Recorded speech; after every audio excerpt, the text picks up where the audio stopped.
Right. Good evening, everyone. Good evening. Please, can we all hear me?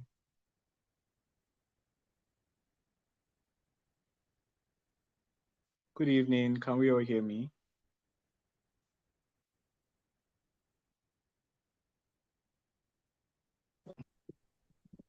Yes, good evening. I can hear you from my All right. Thank you very much.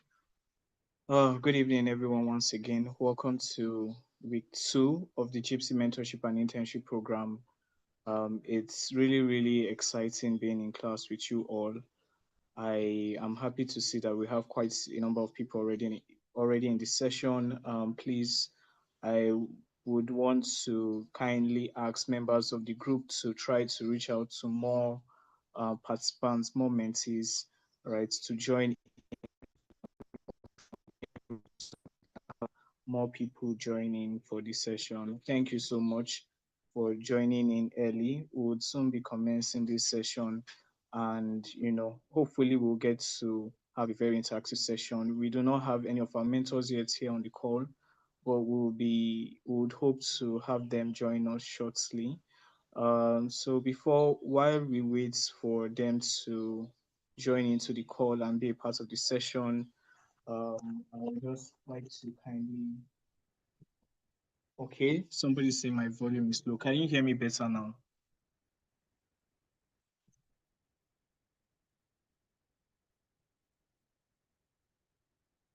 All right.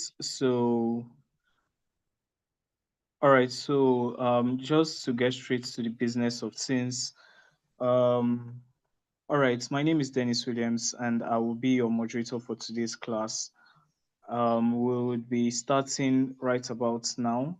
Our topic for this week is IP for inventors and creatives, right? And we will be kicking off shortly. So we're expecting two mentors in today's class for our IP class today. Our first mentor that we're expecting in today's class is Mr. Folarinwa Aluko.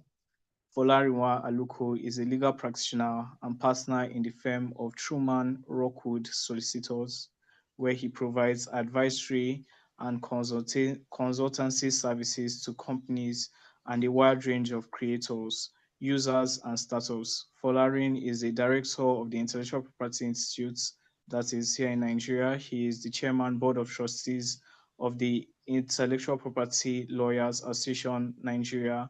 Folarin is a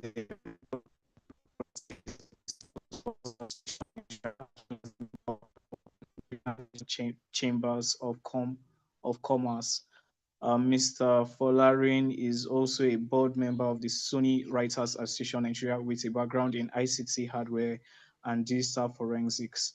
With digital forensics, Folarin has led teams to champion consecutive, consequential strategic impact public interest litigation in the IP space since 2012. Folarin is a consulting mediator with the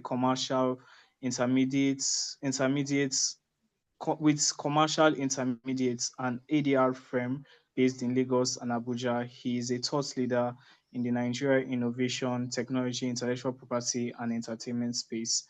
Mr. Folarin is not yet here with us, but we look forward to having him in the session. I'm sure he will be joining us once he can. Our second mentor for today, I can see she's already here with us, is Miss Regina Obie Cheney. Sorry, Ma, if I did not get the pronunciation of your name very well. Please, you can kindly correct me when the floor is given to you, Ma. So, Miss Regina is a senior associate and an integral member of the Aluko and Oyebode IP units. As an IP practitioner for over 10 years, she represents both local and international clients in a range of IP related transactions such as trademark, patents, industrial design, copyrights, and related service. She is a member of the International Trademark Association, the International Trademark Association, the Anti-Counterfeiting Collaboration, ACC Nigeria, Intellectual Property Law Association of Nigeria, Nigerian Bar Association, and as a result of her work and contribution to knowledge, she has been recognized by Managing IP as a rising IP star for many years and also recognized as an outstanding IP leader in the Elite WIPR Leaders Guide 2021 to 2024. Regina was named a trailblazer by the World Intellectual Property Review 2019 to 2022, and she was listed as 40 under 40 rising stars by the Esquire Nigeria Legal Award between 2019 to 2020. Regina is an associate member of the Institute of Chartered Mediators and Conciliators and a member of the Institute of Chartered Secretaries and Administrators. Regina is a regular speaker at workshops and events and also a notable writer who has published many peer-reviewed articles. Thank you so much, Miss Regina, for joining us. We are happy to have you in our session on IP for creatives and innovations. You are very, very much welcome, Ma. So we would not waste Thank you, any Dennis. time. All right, thank you, Mark. We will not waste any time and we'll get straight to the business of today. So, seeing that we just have Miss Regina on call, we'll be giving Miss Regina 20 minutes to have an overall introduction into the topic for today, depending or expecting Mr. Folarinwa to join us soon enough. So, Miss Regina, over to you. We would like to just hear from you on your view on the topic for today. Thank you so much, Ma, once again for joining us. Thank you, Dennis. Please, are you able to help me share my slide? Sorry, I Ma, I sent don't it have. to Sophia. Okay, let me try to sort that out with her right now. She didn't pass it over to me, but I will do that right now. Okay, but I can start while you're trying to sort that out. I sent that to your email, not to Sophia personally. Okay. It's Jiipcc's email account All this right. evening. I'll get it up soon. Okay. Thank you very much for having me. Very briefly, I'm going to be talking about IP for creatives and inventors. The first slide, I have the table of contents. We have just 6 slides, so I believe that in less than 20 minutes, I'll be done. And I put up a few case studies, just a summary of the categories, the broad categories of IP, a few benefits or importance of IP right protection.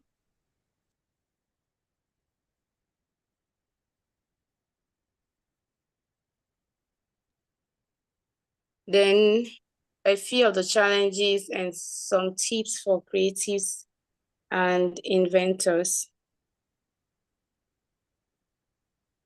And so to the first set of the case studies, and it's about the coffee shop. Dennis, are you still trying to share? Yes, Ma. I'm still trying to draw it out. So sorry about that. Okay, have you seen it? So you can just send to me your email address. I'll forward it to you. All right. Let me send you my email address. Okay.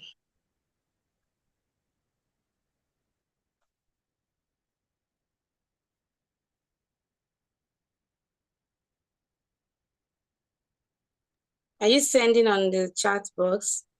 Yes, I'll send it directly to you on the chat box. Okay.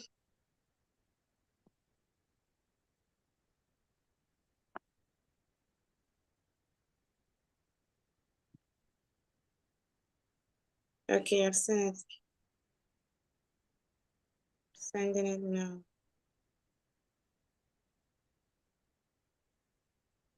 Just a moment. William. Williams Dennis VP at gmail.com.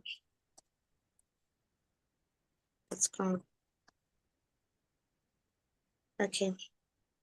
I forwarded it to you. All right, thank you. Hope you get it soon, but I continue. Love to have the slide on because I went through a lot to put together the slide. Yeah, no problem. I'm so sorry again for the delay. It's okay. So you let me know when you get it. So the first set of the case studies is the coffee shop company.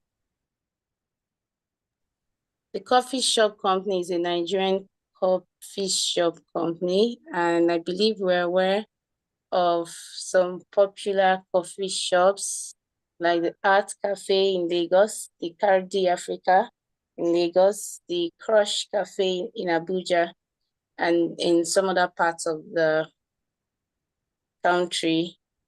So the coffee shop successfully protected its unique brewing process and brand through international trademark registration.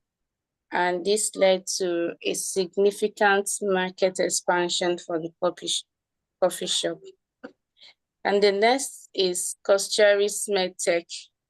This company developed an innovative ultrasound mammogram for breast cancer screening and secured patents to protect their technology, to protect the idea, and this has enabled them to enter into the global market. The next is GeoLife Organic Coconut Milk.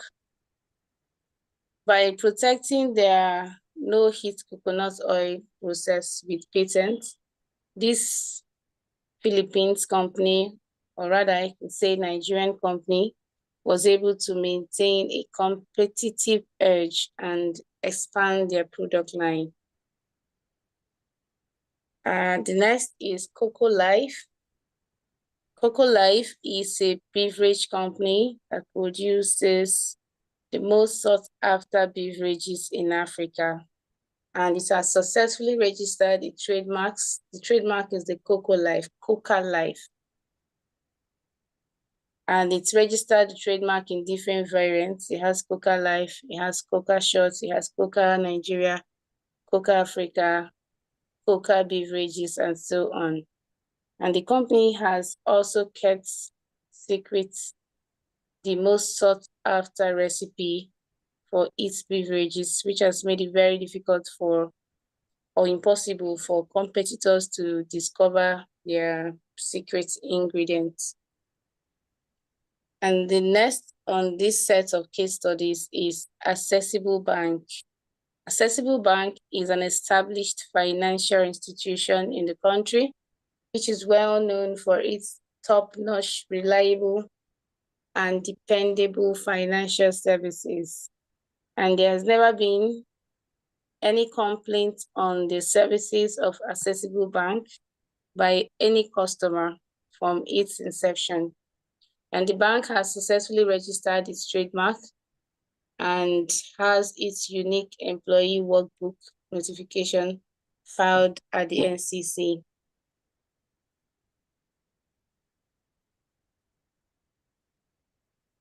I believe Dennis is still trying to share the slides for. So sorry, I didn't want to cut you, but I didn't receive it. I don't think it came through.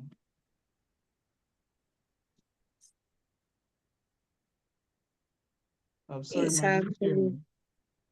Yes, it has been delivered from my end. Okay, I haven't seen it on my own end. I'm still trying to figure out what the problem is.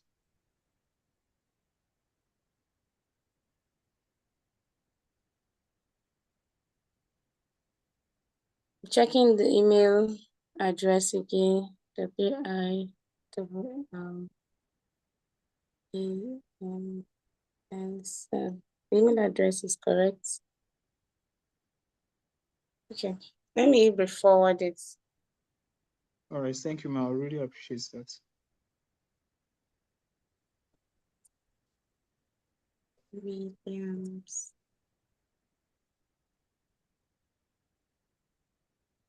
Williams Dennis double S VP, right? Yes.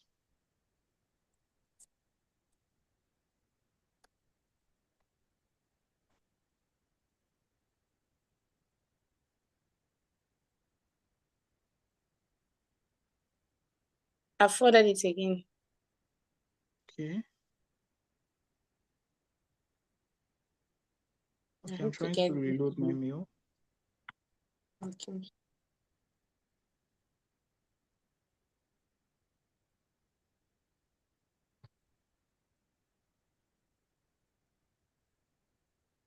Omar, if it's possible, sorry for the stress once more. If it's possible, can you share the slides on the chat box so that I can download it easily from there because it still seems not No, to I have don't have it the. on my phone. Oh, I okay. don't have it on my phone. I only have it on my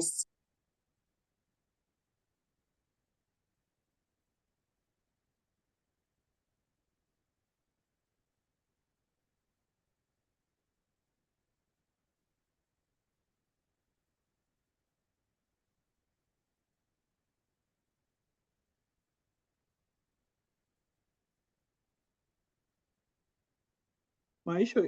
Um,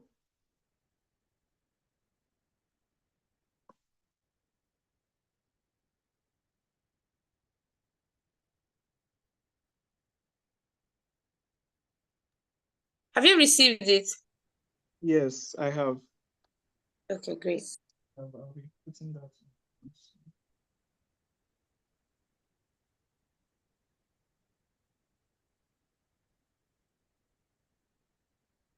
I'm on the fifth slide, case study 2 now. The fifth slide, case study 2. Great, thank you. So just move to the fifth slide, case study 2. Yes. Thank you, Dennis. All right. So this case study is about a brand called Vicky James fashion brand. I believe most of us, and I used this case study recently. There's a company called Vicky James brand, which is a well-established Nigerian fashion brand, and it's known for its unique and highly popular clothing line. The brand has a distinctive logo, which has been registered as a trademark with the Nigerian Trademarks Registry, and some of its unique designs are also registered with the Patent and Designs Registry. So from nowhere, another very similar brand, a brand that is so similar to the Vicky J fashion brand, now we call it Company 2, just came up from nowhere. So Vicky G fashion brand is a new up and coming fashion brand in Nigeria, which was recently launched for clothing. However, Company B, that is Vicky J fashion brand logo, bears a striking resemblance to Company A, that is Vicky J. Both logos feature similar fonts, color, and styling, leading to clear consumer confusion.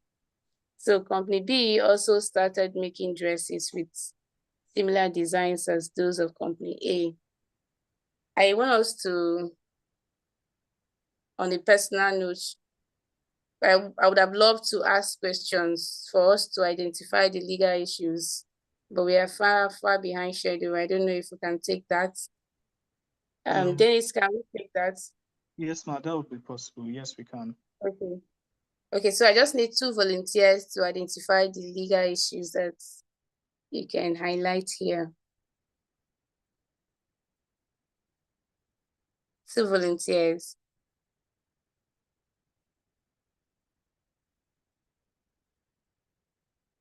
Is anyone raising his or her hand? You can just speak up.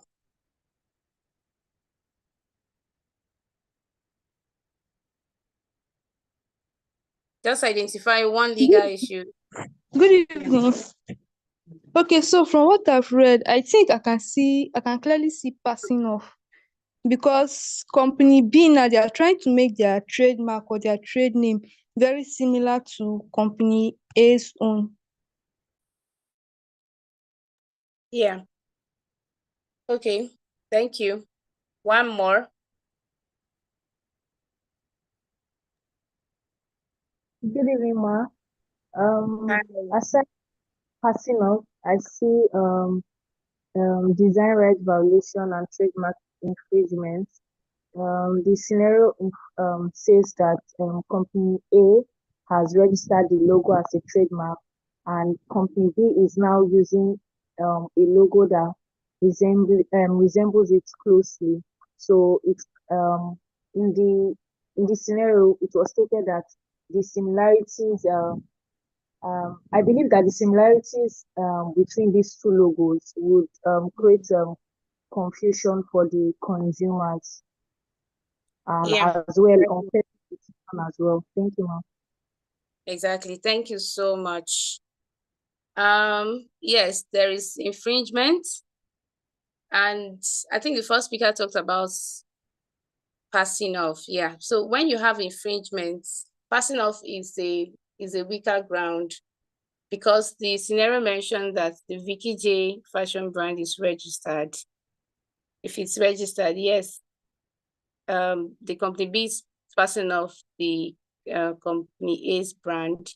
But since the trademark is registered, it is best referred to as infringement. And in the case of infringement, the petitioner or applicant or the person instituting the action has a stronger case than passing off. Passing off comes up when the trademark is not registered and it's really very difficult to prove.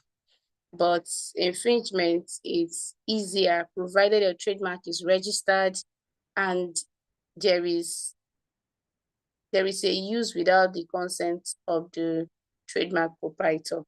Once you can prove these two, you will have your case.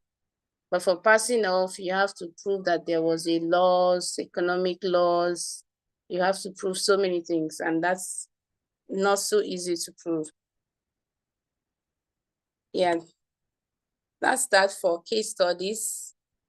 As you can see, we have just 8 slides. IP. Nigeria, as we all know, is home to many. We are on the 6th slide, yes. Nigeria is home to many talented creatives and inventors. We are talking about IP for creatives and inventors. And these great creatives and inventors from Nigeria have made significant impacts and contribution in various fields all over the world. I listed a few examples, which I believe we know already. We should know Chimamanda Adichie is a popular writer, recognized all over the world. I believe we know Burna Boy, which has won many Grammy Awards, and the latest being Thames, Tiwa Savage, Davido, Wizkid. All these are Nigerian creatives that are making impacts, not just in Nigeria, not just in Africa, but all over the world. I've also highlighted a few inventors, and these inventors are making impacts all over the world. The Philip Emeagwali is the record has it that he created the world's fastest computer, not the fastest computer in Africa or in Nigeria, but all over the world. And there is also another inventor that invented a urine power generator. Imagine that the urine that we waste can now be used to power a generator. So for those that go to save monies to buy petrol, with this invention, you can now use your urine. You know that urine becomes a scarce commodity. And then another very important invention is another by Seyi Oyeshola, and he co-invented the hospital in a box. This is widely known as a moving hospital. So IP generally is a legal protection for original works. Moving on to the next slides, we talk about the categories of IP. IP is the intellectual property rights, is a legal protection for original works and in creations and inventions, which could be in form of copyright, it could be in form of trademark, patents, even trade secrets in some instances, industrial designs, and so on. Copyright, as we can see, protects original works of authorship. I believe we already know from our work that there are two basic features that must be shown before a work is eligible for copyright. It must be original and it must be fixed in a particular medium. And trademark protects unique marks, names that identify a company's brand. Trademark could be a logo, could be a name, could be a design, could be a slogan. In some cases or in some countries, there are moving trademarks. There are more recent types of names or actions that are protected as trademarks, which our laws are yet to progress to that. And then patents protect inventions and innovations, generally new processes or technologies. Industrial designs protect the aesthetics aspects of an object. The design of a car, as you see, the Lamborghini that we see today is a work of an industrial design. And trade secret protects the confidential aspects of business information. The recipe that I talked about is the form of IP protection for some companies, particularly, okay, every kind of company can have a trade secret. Then geographical indications protect goods that are associated with specific geographical origins. That is goods that are produced in specific areas. For instance, we have the champagne, which is produced in France because of the unique items that are gotten from that location. We have the Abakaliki rice, which is produced in Abakaliki because of the unique nature of their land, their ground. And recently, I noticed that there is also the Nigerian good, which is high quality because of the nature of the raw material gotten on the Nigerian soil.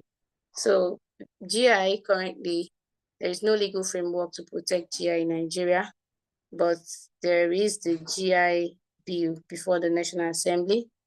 And stakeholders have been pushing to have this bill passed into law so that there can be a legal basis for protecting GIs, geographical indications in Nigeria. I also highlighted a few importance of having your IP rights protected. And one of the most important aspects, or I'll call it the most important, because for creatives and inventors, the major reason why these actions are taken, because you see that most of the inventors, please to the next slide, most of the inventors spend a lot of time and energy trying to invent just one thing. At the end of the day, the financial benefits that you get from it, that inventors get from it, is an encouragement to invent more or to improve on the invention. I believe we'll know that you can protect your invention or an improvement or on an existing body of knowledge. So IP right protection would naturally because of the reward that is gotten from the protection, it encourages innovation and the financial incentives and recognition. Imagine that Burna Boy Burna Boy's name is called on international platforms, and he gets international recognitions. I believe that most of those recognitions comes with some financial incentives, which are part of the incentives that creatives and inventors get.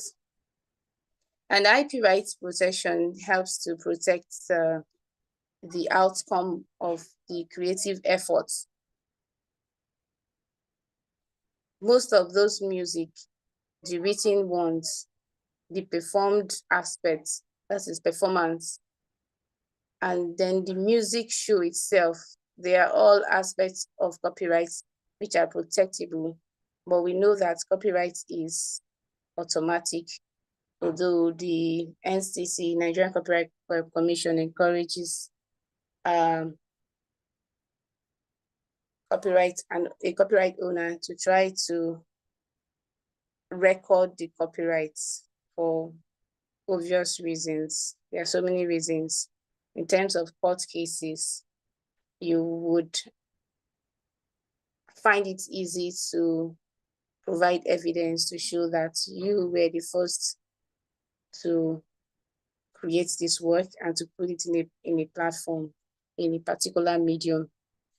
So in terms of challenges, one of the major challenges of IP generally in Nigeria is the laws, the laws, the Patent and Designs Acts. I'm sure that act is older than, if not all, everyone on this call.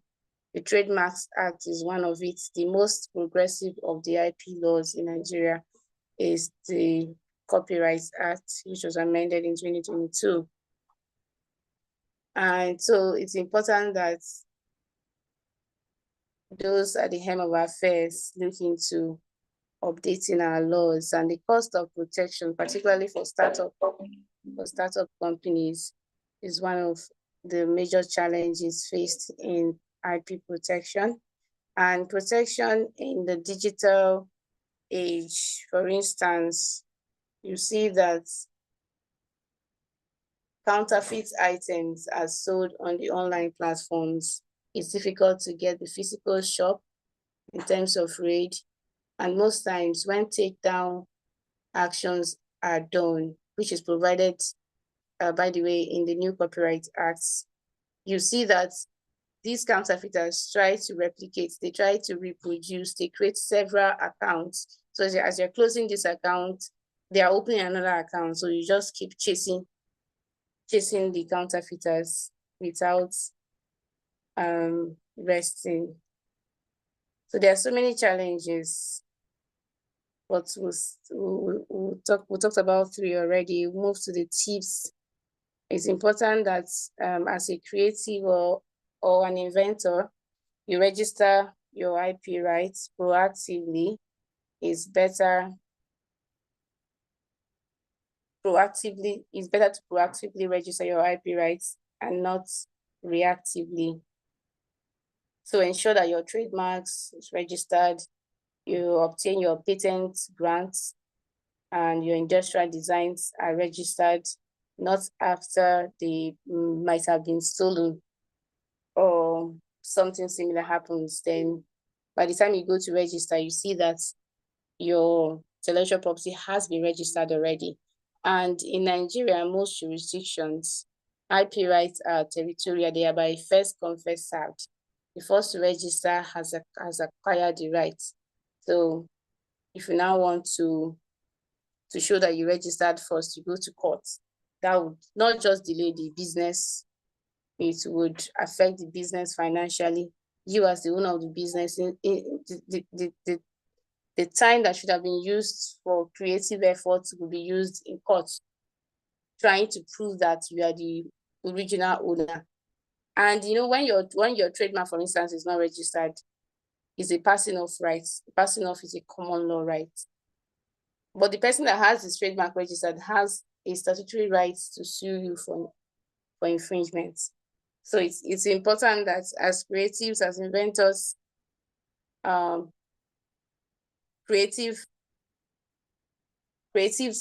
should try to protect their IP rights as soon as possible.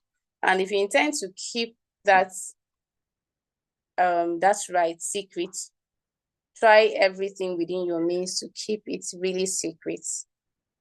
And if for any reasons there's going to be a disclosure, try to have a non-disclosure agreement duly reviewed by a legal practitioner and signed by both parties.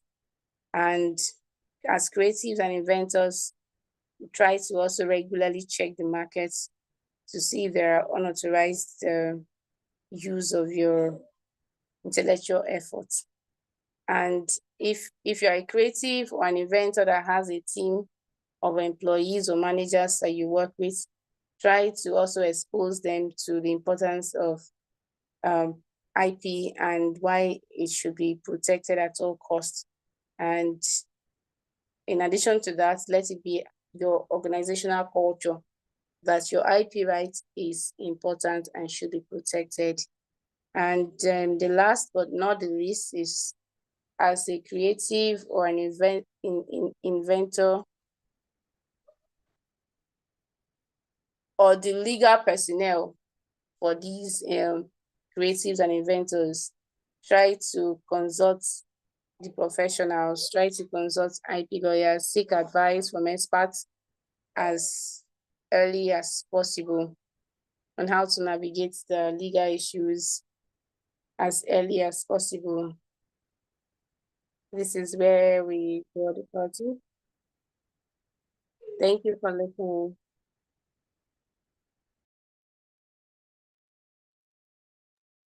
All right, thank you so much, Mark, for that wonderful presentation. I think it was very detailed in the sense that even though it was short, but still it captured so much that I'm sure our mentees were listening to and paying attention to, and will eventually take advantage of. I don't know, Ma, if we could get your permission to share your slides with the mentees after the class is done.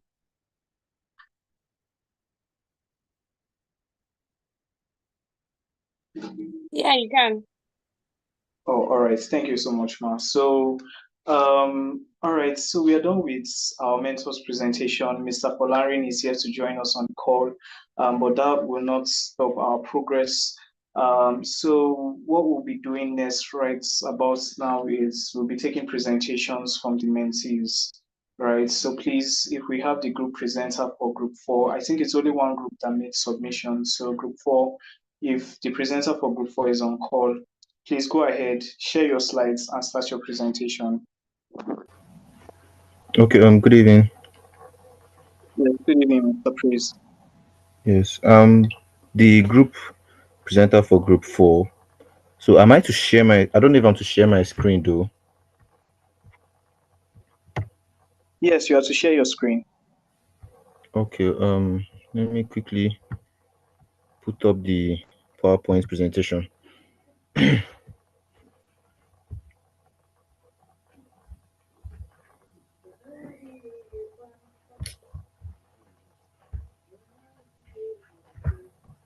so hold on.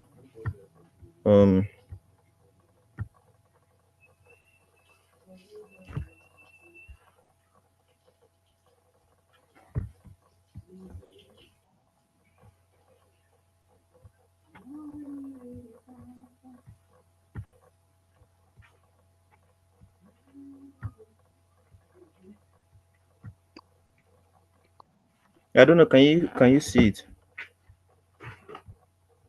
Yes, it's coming up. Okay. Is it up now? Yes, it's up. It's up. We can see your slides. All right. So like I said before, I'm the group presenter for group 4. Good evening, everyone, by the way. My group will be talking on IP for inventors, and also be referencing certain court cases of people or companies that gained revenue or probably lost revenues because of their IP. Okay, so moving on, this is my table of contents. We have the first thing that we'll talk about is how the inventors in engineering use IP, then how inventors in communication industry also use IP, then medical and pharmaceutical industry, and also how inventors in tech space use IP. Now, IP ensures that ideas, inventions, and creative works are protected from unauthorized use. This is common knowledge of what IP is, basically intellectual property. Without IP, many companies and individuals would lose the reward of their hard work. So now that we all know, or we have an idea basically of what IP is, I'll be moving on to how inventors in the engineering industry use IP. There are many ways they use this intellectual property. These include intellectual property rights such as patents, copyright, industrial designs, trademark, and geographical indications. The engineering industry, they rely heavily on innovation, and protecting these innovations is very crucial. Now, how are these innovations protected? Like I said before, the intellectual property rights. Basically, these rights grant exclusive Sorry, rights to excuse inventors. me, please. Sorry, Okay. excuse me. Your screen is stuck on slide one. I don't know. Can you try to see if you can move along with it as you talk? No, it's because Thank you. it's still in slide one. Yes, it is. Thank you. Yes, your screen hasn't moved from slide one. Sorry, is my screen still showing slide one for everyone? Yes, sir. It's still showing. Only slide one. Oh my god. Sorry. Give me a minute. Is it moving now?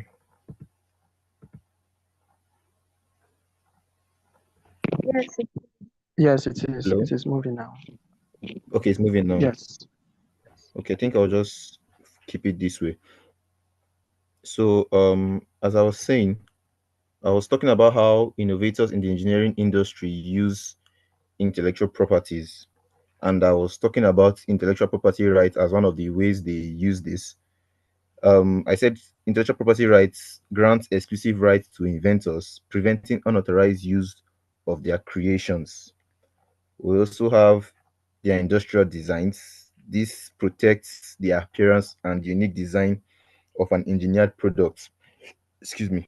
For example, a car company may protect its unique design of its vehicles, like the way the former speaker was talking, and then she made mention of Lamborghini and how its car, the design of its car. Now that's something that IP people engineering also use, the industrial design of their products or of an engineered product. We also have copyrights. This protects written work, software, and basically digital engineering models. Trademarks safeguards brand identity, ensuring a company's name, logo, or design cannot be copied. Trade secrets protects confidential processes, formulas, and manufacturing techniques. Um, we also have literary works. This includes the design specifications or specs, the reports and software, artistic works, patents. Patent includes the exclusive rights to the new invention and prevents unauthorized replication. An example is a new type of energy efficient engine that can be patented to prevent competitors from making exact copies. Now, without these protections on ground, engineering innovations could easily be copied, leading to financial losses and reduced market competitiveness. Um, Sorry, but I might have to move very fast because I actually don't have enough battery or power on my device right now, and I don't know how long this might last. So I might be a little bit fast so I can complete everything that I have to. If that is fine with everyone. Hello. Yes, please. Yes, that's Okay. fine by us. Please carry on. Okay. So moving on now, the next thing to talk is how inventors in the communication industry can utilize intellectual property. In the communication industry, basically, intellectual property protects the technology and content that drive global communication systems. These include trade secrets also, licensing and assignments. Companies can license their IP to generate revenue while maintaining ownership. For example, a telecom company may license its network infrastructure to smaller providers for a fee. Copyrights covers the software code, digital content, and broadcast materials. For example, streaming platforms copyright their original content to prevent illegal distribution. Now, these are some of the few ways, and this protection ensure that companies in the communication industry maintain control over their technology, brand, and market position. Moving on, we have how inventors in the medical and pharmaceutical industry use IP. The medical and pharmaceutical industry invests years into research and development. IP ensures that these innovations are protected and are profitable. Mains include patents. Patents protect new drugs, medical devices, and biotechnological inventions. Example, pharmaceutical companies patent new medications to ensure they have exclusive rights to sell them for a specific period. Now, normally these exclusive rights are usually for as long as 20 years. Now that's the specific period most times for up to 20 years. This encourage investment and innovation in high risk medical and pharmaceutical research. Trademark secures brand identity and ensures consumers can distinguish between authentic and counterfeit medicines.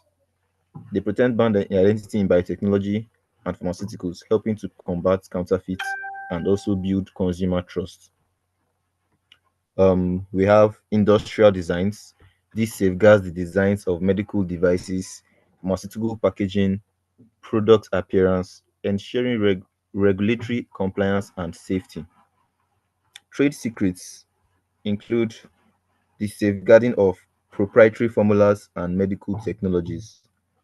For example, the exact formulation of a popular painkiller can be or may be kept as a trade secret. Now, all these things maximize the value of medical and pharmaceutical innovations while ensuring market exclusivity and brand integrity. Effective IP protection in the medical industry not only ensures revenue for companies, but also help maintain the integrity of medicines and healthcare solutions.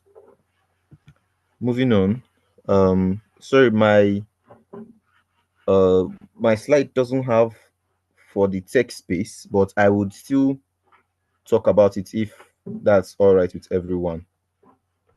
Yeah, that's fine. Please carry on. Okay, now, so how inventors in the tech space use IP. Technology evolves rapidly, and IP plays a crucial role in protecting software, hardware, and innovations in the tech industry. These include patents, trademarks, copyrights, trade secrets. Patents, for example, protect new technological inventions, which include the hardware and the software. Trademark ensures that brand names and logos remain exclusive to their owners. Copyright covers software code, digital assets, and technological related content. and trade secrets protect the algorithms, data structures, and business models. Now, moving on to the case studies. Here we have examples of businesses that gained revenue protecting their IP. And our first case study here is the Apple Inc. Apple's strong IP strategy has made it one of the most successful companies in the world.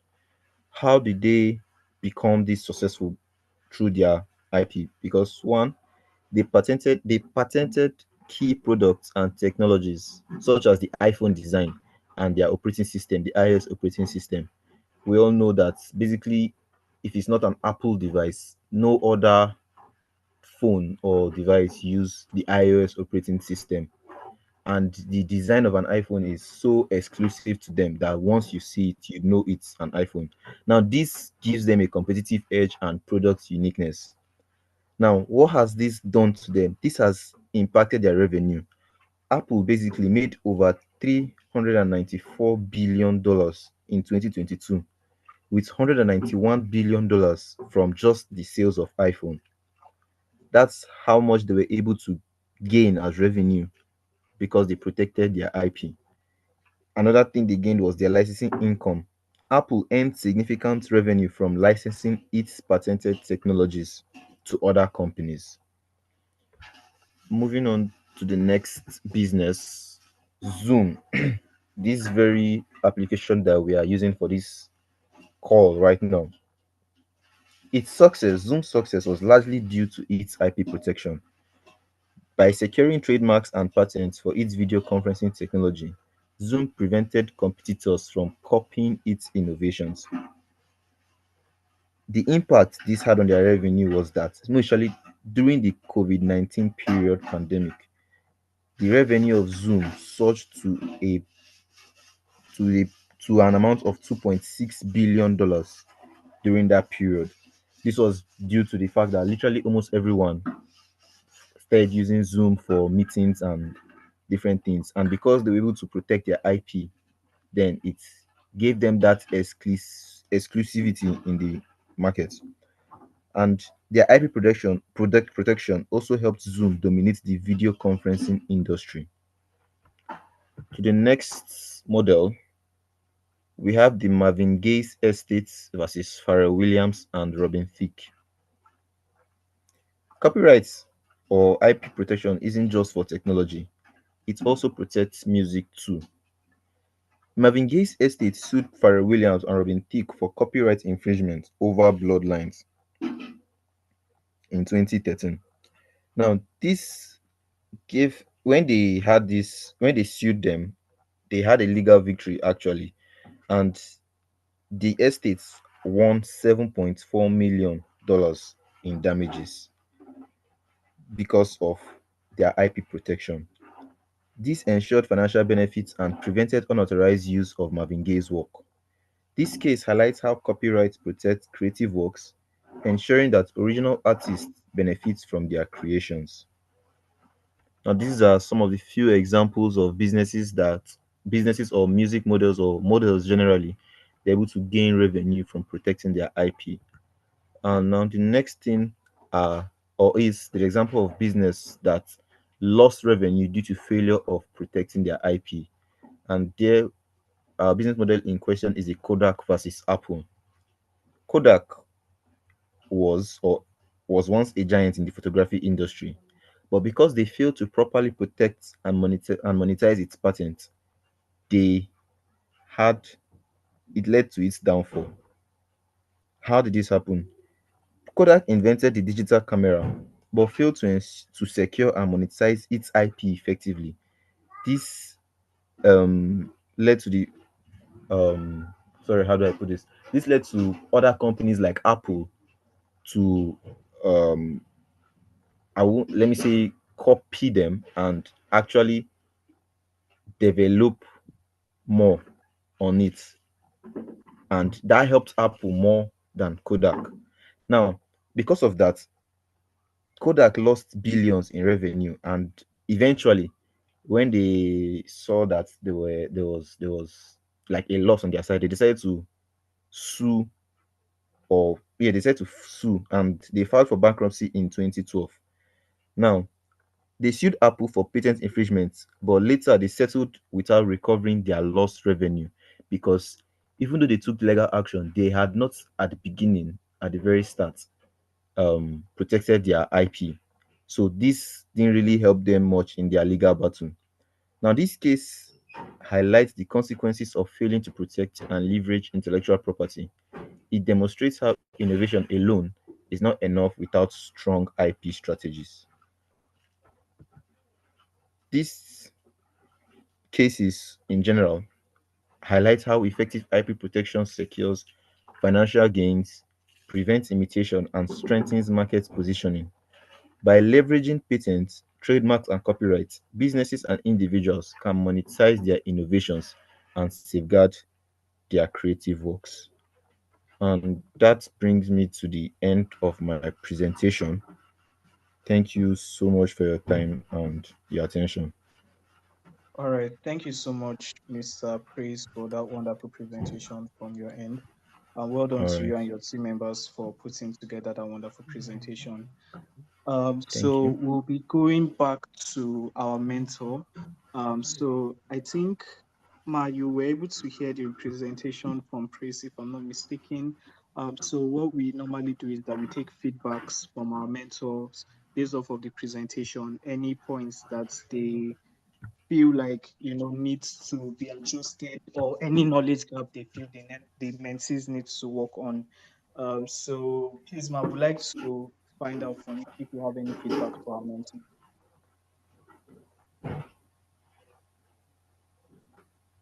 Miss Regina, are you with us? Yes, thank you, Dennis. Thank you to the presenter. That was a very elaborate and detailed presentation. Though I've noted a few comments. I'm not sure if that is part of the plan or arrangement. The topic was not so direct to what uh, what is, I mean, the topic for today. Although it touched it, it touched it one way or the other. So I thought that if the presenters were to maintain the topic, there were dimensions that they would have gone deeper in terms of the legal aspects of IP for creatives and inventors. And I also noticed that the slides, yes, the slides were very beautiful. They were beautifully designed. But for legal presentations, I think that they were very busy. So the listeners or the attendees will be busy looking from one side of the slide to the other, trying to understand what's going on. And it seems that there were a lot of repetitions in terms of what the categories of IP in these different fields, which could have been put together, could have been done together as one simultaneously. And also the point that the presenter made, that he his device was running down on battery for an event that's live. I don't think it's very good. I mean, this event has been programmed for a while, so I believe that the presenter would have tried to power up the device at least for the period of his presentation.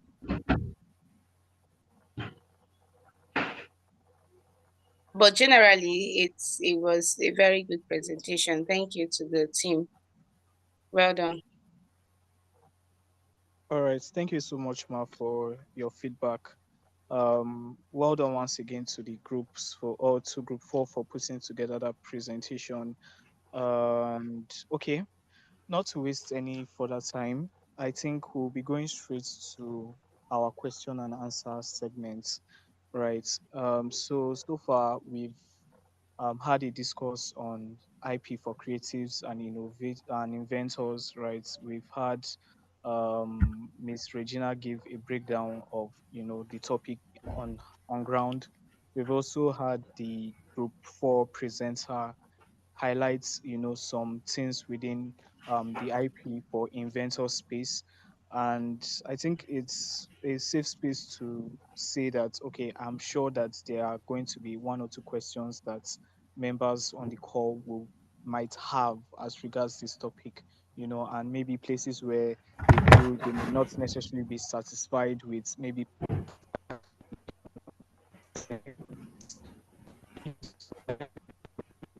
to the participants to ask questions. So if you have a question, kindly do indicate by the raise of hand or send your question to the chat box so that we can read your question to the mentor. And I'm sure Miss Regina would be excited to help out, to help answer as much as she can. Okay, I can see one hand up, Mr. Emmanuel. Please, you can go ahead, unmute yourself and ask your question. All right. Good evening, Mrs. Regina, and good evening, the speaker presented from Group 4. So my question is particularly on when you mentioned the invention of Zoom and how their success was due to the protection of their IP, and also how this generated revenue for them during the COVID-19 era. So this is my question.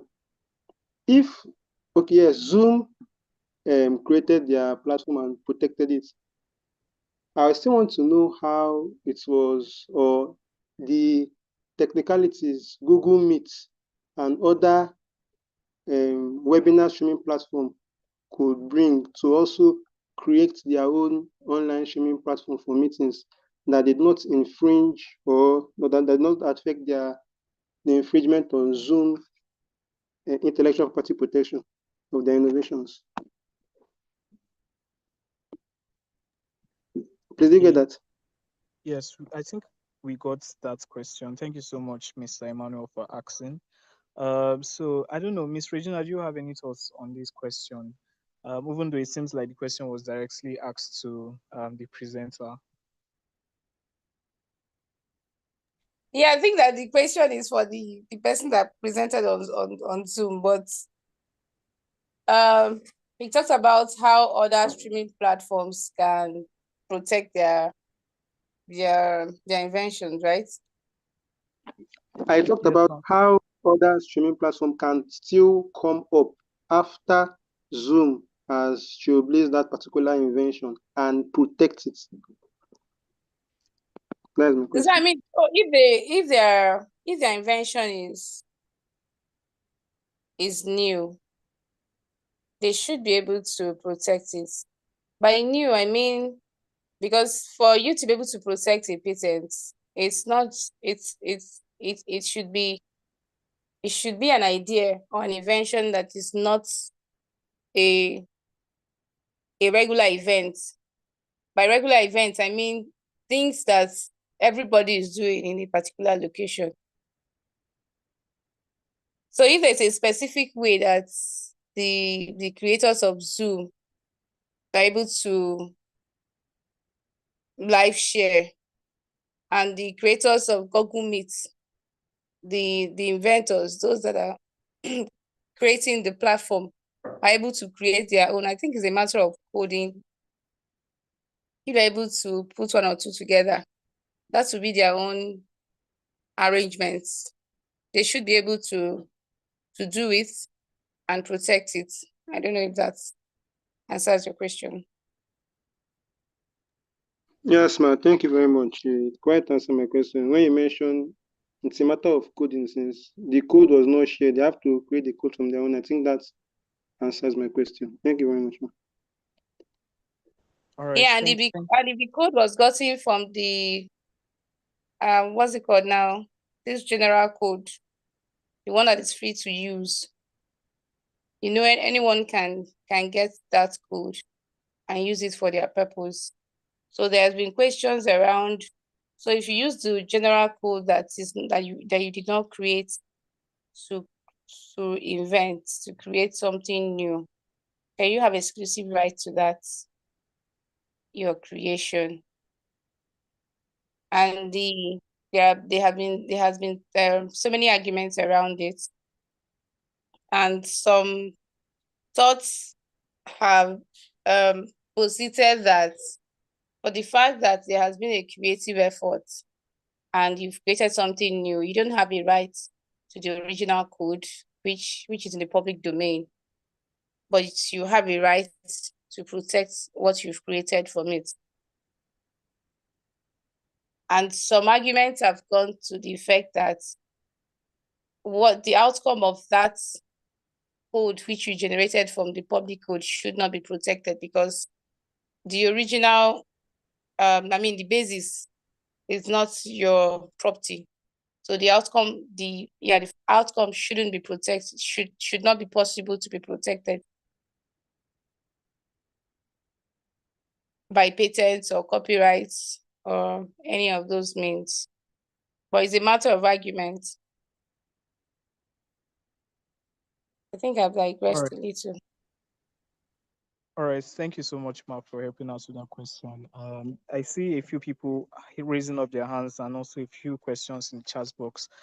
So we would just handle generally the people firstly raising their hand, and then we would move to the questions in the chat box. So God's favor, right? Please, you can go ahead and ask your question, and then we'll take more questions from the people raising their hands, and then we'll go back to the questions on the chat box. So God's favor, you can unmute and ask your question. Yeah, so good evening, sir, and good evening, ma. So my question is as regards I think geographical indications. So in your slide, you gave some examples of geographical indications. So my question is, I understand that for some products, it may be made, or let's say, it may be made by a particular person or a company. But in the case of examples like the ones you gave, Nigerian gold, Abakaliki rice, and all of that, who is responsible for who is responsible for registering these products? I don't know if you get the question. In a case where it was not made by an individual. So the idea of GI is to recognize the origin, the origin of the product. So for those, that's the basic idea. So for those products, champagne, for instance, because of the fact that the natural ingredients for making it originates from France, the GI, the geographical indication, indicates that. So you can't make champagne from another location and call it, maybe you can call it something else. So those what's it called? Abakaliki rice, for instance, it is understood that it's a kind of rice that can be planted, watered, nurtured, and harvested in some parts of Abakaliki. The natural ingredients for producing that is in that location, and it's not usually owned by one person. Remember that in Nigeria, we don't have a legal framework yet. So the basic principle that people talk about is what is obtainable in different other jurisdictions.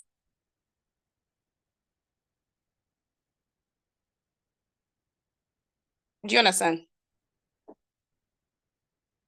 Yes, I do to some extent, but I feel like who is responsible for like registering or protecting this thing? So in the case of champagne as you give, who recognizes this thing? Is it the government or an individual that will bring it up that this thing comes from so and so location?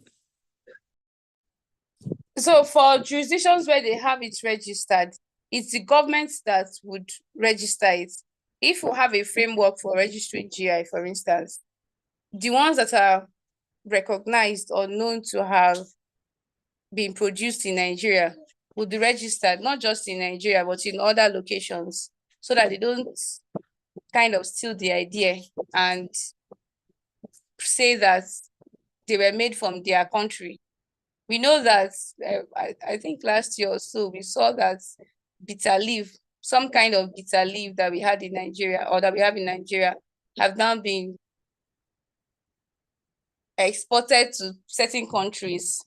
They now plant it and use it for certain treatments. So if you had a species of bitter leaf that is made in Nigeria, and we have a framework for protecting it, it would be recognized that this species of bitter leaf, Nigeria bitter leaf, is originally or was originally from Nigeria.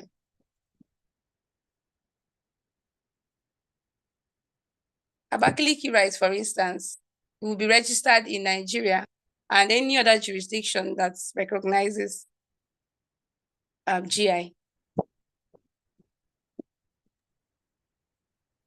All right. Thank you very much, Ma, for helping out with that question. We still have a few people who are raising up their hands. So we'll be taking questions from Paul. Paul, please, you can unmute and ask your question. All right, thank you. Good evening, ma'am. Good evening, Sir Williams, and every other person on the call. Yes, my question is this. When you started, you gave us a scenario where a business had created a brand and registered it, and then another business had registered another brand that was very similar to the first one. So is it that IP laws or IP protection guards against a third party or say a brand, another brand registering similar names? Okay, you mentioned Vicky J and Vicky B. I mean, these are two separate names. The only difference is that they are similar. So does it protect somebody from registering something that is close or similar to the first business that was registered? Thank you.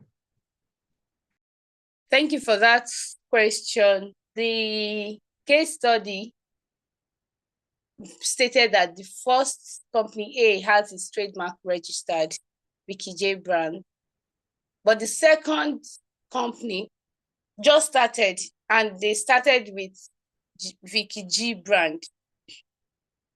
I didn't state that it was registered because, of course, if they apply to register that trademark, if they apply to register it as a trademark with trademark registry in the same class for fashion and clothing, a search would reveal a similar mark, and then the examiners are most likely going to refuse the trademark or query it and request the applicant to show a relationship, to show that there's a relationship between it and company A, or that there's a consent from company A to company B to go ahead to register the trademark. So the case study stated that the company A has its trademark registered, but the company B is an entity that wants to strive on an existing reputation or goodwill of the first company. Does that answer your question? Yes, it does. So if company B now goes to register their company now, it will be rejected on the basis of similarity. Am I right? If they go to register, yeah, even their company or their trademark, it will most likely be rejected on the basis of similarity.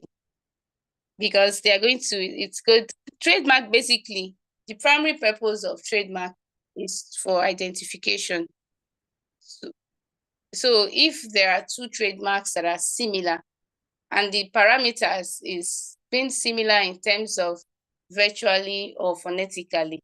So if you have Vicky J brands and Vicky G brands, you see that by placing a core, it's difficult to differentiate from those two. So most likely, yes, the subsequent company's application is most likely going to be refused or queried. Because Vicky J, the reason why it may be queried, Vicky J brands, that's company A, can decide to have a sister company or a sister trademark, Vicky G brand registered. So usually the examiners will ask the applicant to show you there is a relationship or if there's an authorization from the first owner to the second applicant to register. And if there is no such authorization, the application would be refused. And if it is not refused, if for any reason it slips the attention of the examiners and the search officers, because searches and examination, or let me say searches in Nigeria, they are broadly manual. So if for any reason they are not able to find the index card or the record, once the trademark is published, the first company A is at liberty to oppose the registration. So they will start the process of opposition, and that's another long process. So 2 months. Oh, So there's a timeline from publication of a trademark that third parties are allowed to oppose. I think there is 2 months. Within that timeline, you can oppose the registration of a trademark if it's similar to your trademark, or if you believe that there is no valid ground for this trademark to be allowed to be registered. If I decide to submit an application to register Nigeria as a trademark, anybody can oppose it to say that Nigeria belongs to all of us. No one person should be allowed to have exclusive rights to Nigeria. I know that some persons have tried to register Naira in the past, and Naira as a name, Naira, in the class for currency, and there has been oppositions to that registration. So the trademarks tribunal will sit on the matter, hear both parties. It's a quasi-judicial proceedings, and to deliver its ruling, which is binding. But either party can appeal to the Federal High Court and then to the courts of superior. all right, ma'am. This explains it. Thank you. Thank you very much. All right, thank you very much, Miss Ma, and thank you very much, Paul, for the question. For last questions from those raising their hand, please, you can go ahead, unmute yourself and ask your question. Thank you very much, sir. Thank you very much, Ma, for the explanation. Although this question it's not necessarily directed to what we have been talking about, but I feel like it's the general, I need a general understanding on it. So at what stage exactly should creatives or inventors prioritize intellectual property registration? Because I remember when we were doing IP for business in the last class, one of the speakers mentioned we should register before. Another said register when you know you're making profit. And in today's teaching, you highlighted that it's expected that we register since it's a first come first serve kind of thing. So at what point exactly are we to give it a fair chance of luck? Because if I'm to start, or if I have an invention and probably I've not made so much profit yet, or I don't have people to invest in my business, and I cannot yet afford the registration fee and all of that, and probably another person sees my prospect who is more financially capable and quickly registers my idea before me, definitely I'm at a loss because he or she had already registered before me. So at what point exactly are we to register, or there is no defined time for registration? Thank you very much, ma'am. I think that you've answered the question. There is no specific time, but for you to protect yourself, it's advised to register as soon as possible, as soon as you can finance it, because protection is expensive. I mentioned that earlier as one of the challenges, particularly for startup companies, for startup businesses. But I know that for anyone to start a business in economics, they are thought that you can source for finance. So if you, this is my view now, if you think that your idea, your invention or creation is worth protecting, and you don't have the money to do it proactively. You can source for finance. I know that some of the there was an event that we attended recently in Whitehall at the UN building, and the Minister for Creativity, also Ms. Sanatu, she mentioned that they are working on a policy that would allow creatives to use their work as collateral to access finance from banks. So if you know that your creative effort is worth protecting, I don't think you should sit back to let a third party infringe it or try to infringe it before you try to protect it or take action to protect it. It should be done proactively. If I have a business named Regina Industries, in fact, the case study that we used, if Vicky James brand's trademark is not protected, and Vicky G, the company B, decides to register first, Vicky J cannot stop Vicky G from using that brand. At best, what the law provides is that they both will use the brand together. That is, if the company A can prove beyond, I don't want to say beyond reasonable doubt, that it actually started using the business before Vicky B. That's the second the company B started. What the law provides is that they will coexist. So it is advisable to register as soon as possible, as soon as you can finance it. All right, thank you very much, Ma. You're welcome. All right, And then, thank you so and much. that is for trademark. In terms of patents, patent is a grant. It's a grant granted by a government to the patentee. And for the fact that you are the inventor doesn't necessarily mean you are the owner. The owner of a patent, that's in terms of inventive action, is the person that obtains the patent grant first. So whoever obtains the patent grant is the patentee recognized by law.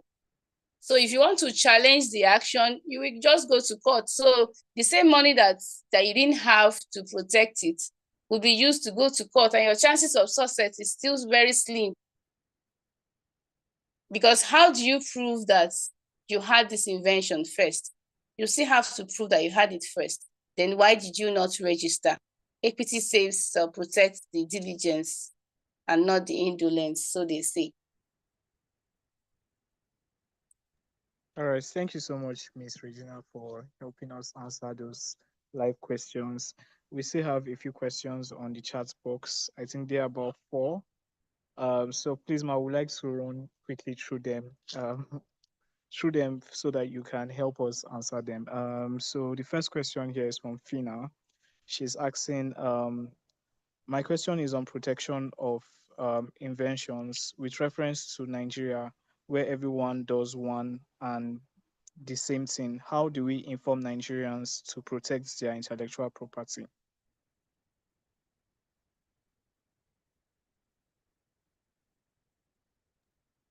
I don't understand the question. How do we inform Nigerians to protect their IP?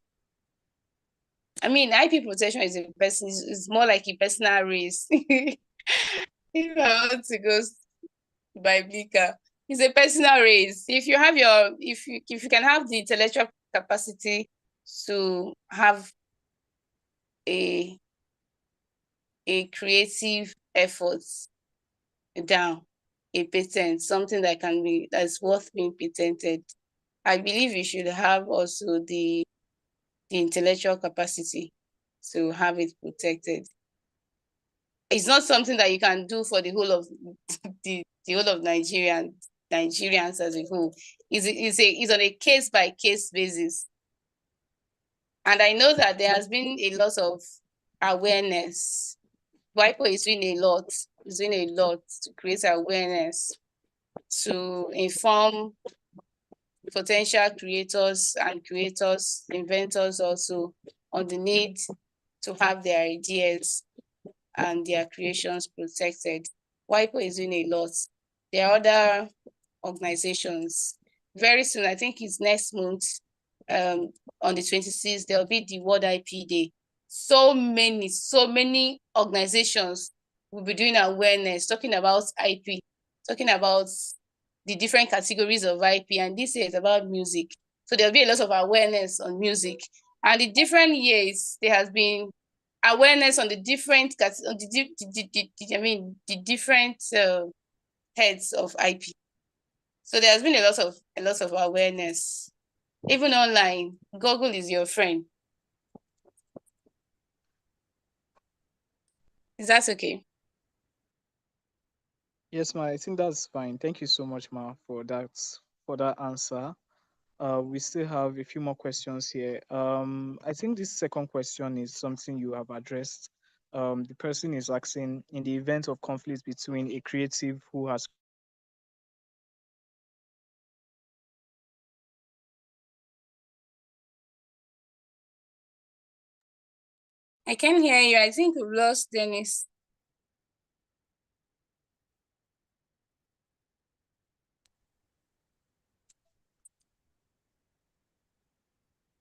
Hello, can we hear me?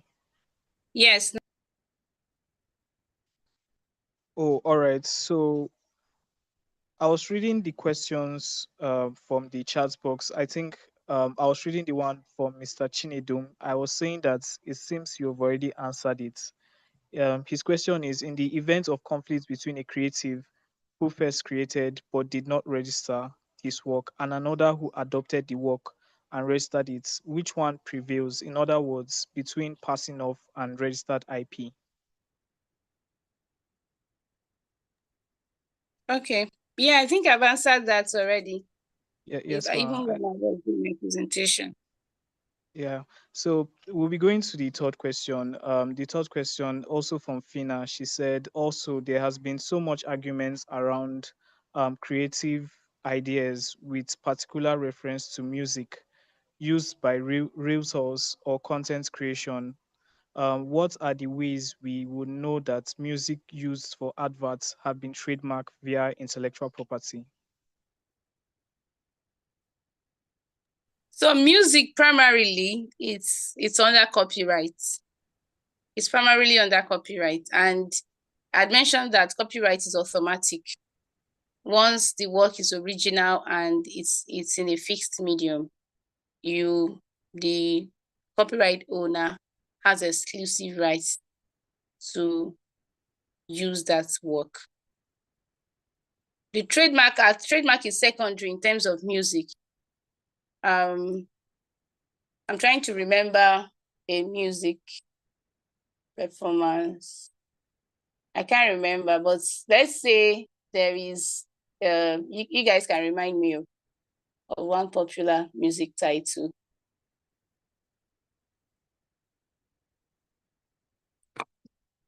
Let's say there's a music titled I Go Live, and the owner of the producer or the owner of the music decides to trademark it. The trademark aspect is a different thing, and then the copyright aspect is a different thing. Copyright is automatic. Once the music has been produced and it's on Facebook or it's in a disc, it's in a medium or it's written down, or once it's in a medium and it's original, it's not someone's work, someone's music that has been infringed on, there is copyright, it's protected. So if there is use without consent, but I think that most of the social media platforms have a way of getting general consent for users if use is for a specific period of time.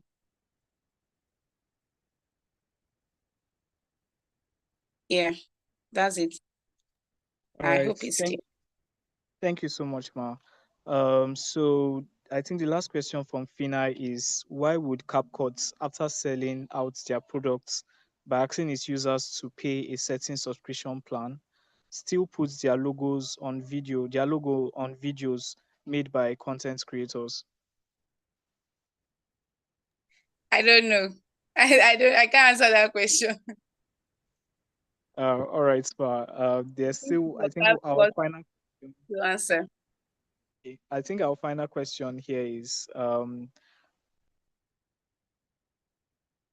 okay. I think one more question came in after this question. So the question here is, are you saying two people can trademark the same thing? I think, good evening, Ma. I think maybe he's making reference to something you said, but he's saying, are you saying people can Yes, I register the think he same? has asked the question.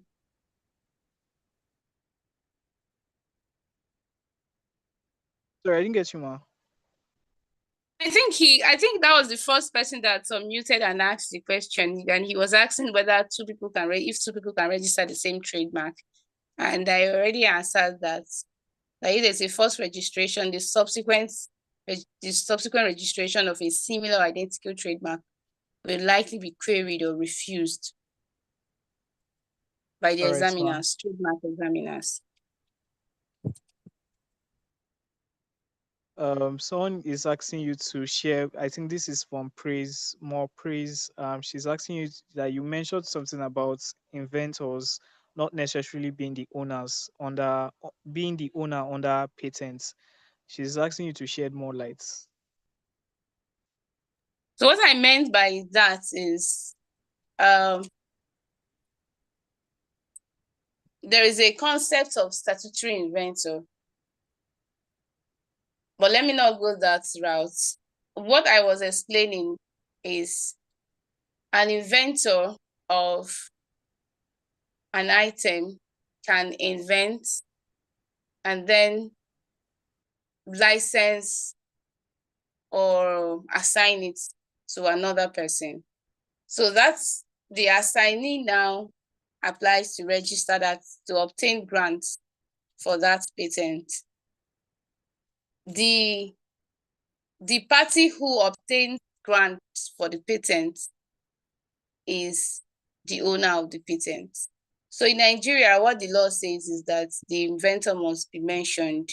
It has to be mentioned in the application that this is the person that created the patent. But effectively, the patent has changed hands to the applicant, now the proprietor, who has obtained the patent grant to prevent third parties from exploiting the patent. Is that clear?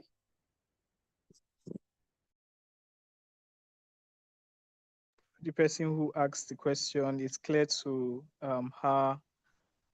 So yes, I think we have just one last question here. It's saying, please, Ma, regarding copyright, what do you mean by it is being fixed in a medium? Being fixed in a medium. Yeah, being fixed in a medium means that the work has been put down. For instance, if you have an idea in your mind or in your head and you've not written it down, you've not put it down anywhere, it's just in your mind. Even in the acts, it says that you can't have a copyright for an idea that is still within you. So if I have a music idea and I always sing that music inside my spirit, or I always sing it when I go to bed, I don't have a recording of it. I don't have it written down in terms of the lyrics. I don't have it recorded either in my phone or in the studio or anywhere. I just sing it every day. Every day that I go to bed, I sing that song. It's not in any medium. Anybody can dump what you're singing and produce it properly. Is that clear? Yes, Ma, that was clear. I hope the person who asked the question was paying attention and okay, yeah. So that was clear. So thank you so much, Ma, for helping us answer those questions. I think there were quite a number of questions that our mentees had to ask, but thank you so much for stepping in to answer as much as you could. We really, really do appreciate. So I think it's safe to say we've come to the end of today's session, right? It's been an hour plus, or an hour 30 minutes plus of just a very very insightful discussion on IP for creatives and inventors. And just once again, we want to just say a big thank you to our mentor for sparing your time and your knowledge within this space to educate us and also keep us up to date with some of the practice and also helping us answer questions. So just before we go or call it a night, I think I should have done this earlier, but it skips my mind. Right, we would like to take a quick screenshot of, for those who have lighting, proper lighting in their background. The My background is so dark, so I will not be able to turn on my own video. But for those who have lighting in their background, please you can turn on your videos so that um, so that we can take a quick screenshot. Thank you, Mr. Praise. Thank you, Emmanuel. Even though your background is almost as dark as mine, but thank you all the same. Okay. All right. So do we still have more mentees who would like to turn on their videos? We're taking pictures.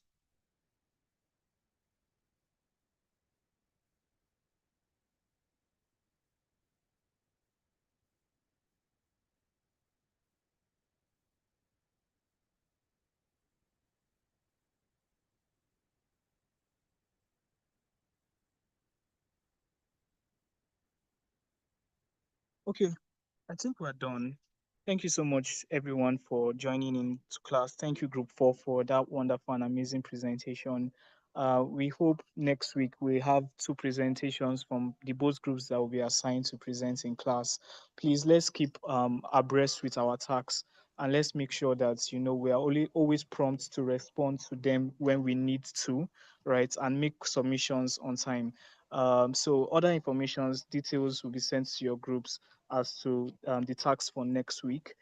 Please do well. For those who are in session today, please do well to fill in the attendance. Do not forget to fill in the attendance. Share what you've learned on LinkedIn or your different social media platforms, and you can tag our mentor. I think her name, you can search for her using her name, and I'm sure you'll do well to, you'll be able to identify her.